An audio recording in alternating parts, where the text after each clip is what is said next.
Nous vivons dans une société très organisée dont les institutions sont souvent ancrées dans le béton. Elles régulent énormément notre vie d'une manière qui nous apparaît invisible bien autant qu'immanquable.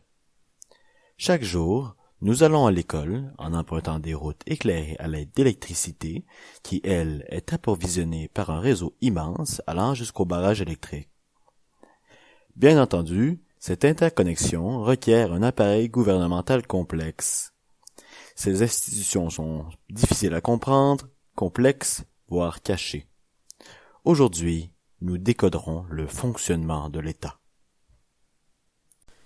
S'il vous arrive d'être dans une discussion politique et que vous ne comprenez rien, ne paniquez pas. Sachez que ces symptômes sont traitables. Aujourd'hui, nous allons nous pencher sur la démocratie en général, appliquée dans certains contextes précis. Notamment, un point qui est fondamental dans la société dans laquelle nous vivons, les élections. Si vous n'avez jamais entendu parler des élections à travers votre vie, j'aurais de la misère à croire que vous ne vivez pas en dessous d'une roche. En effet, elles font partie intégrante de notre vie.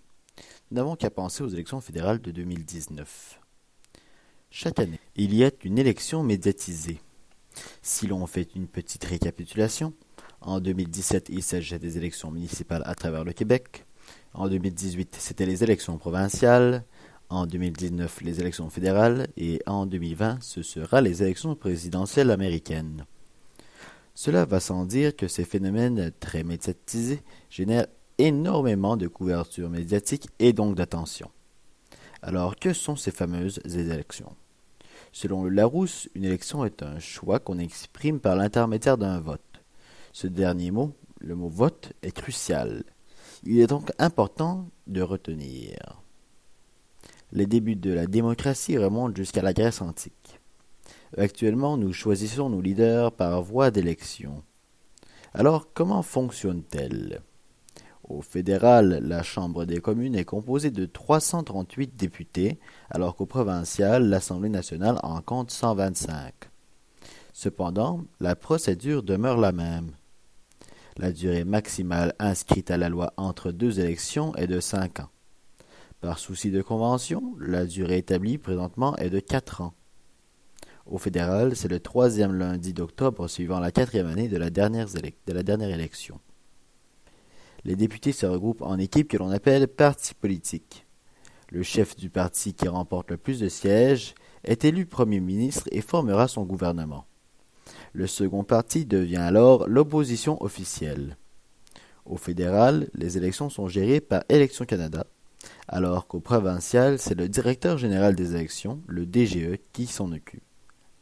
Finalement, quelles sont les étapes pour faire passer un projet de loi? Premièrement, le projet de loi doit être présenté et doit subir l'étape de la présentation, c'est-à-dire lorsqu'il est lu aux parlementaires. Ensuite, il subit un débat où les députés discutent de l'intention du projet de loi, ce que l'on appelle le principe.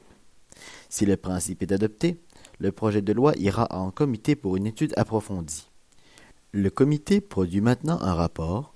Ce rapport sera présenté lors de la 3e lecture. Durant la 3e lecture, il y a débat sur les modalités que prend le projet de loi pour arriver à son principe. Si la Chambre vote pour l'adopter, le projet de loi sera envoyé à l'autre Chambre. Au Sénat si le projet émane de la Chambre des communes et à la Chambre des communes si le projet émane du Sénat. Finalement, la sanction royale, lorsque le gouverneur général approuve et signe le projet de loi. À cette étape, le projet de loi devient officiellement une loi. Au Québec, le processus est similaire. Cependant, les étapes portent des noms différents et lorsque le projet de loi est adopté par l'Assemblée nationale, il passe directement à la sanction royale qui est faite par le lieutenant-gouverneur puisqu'il n'y a plus de chambre haute depuis 1968. En conclusion, au Québec et au Canada, les leaders législatifs et exécutifs sont élus lors d'une élection générale. Ces élections sont tenues à chaque 4 ans, sauf exception. Des acteurs sont responsables de la tenue de ces élections. Finalement, un projet de loi doit traverser plusieurs étapes avant de devenir une loi.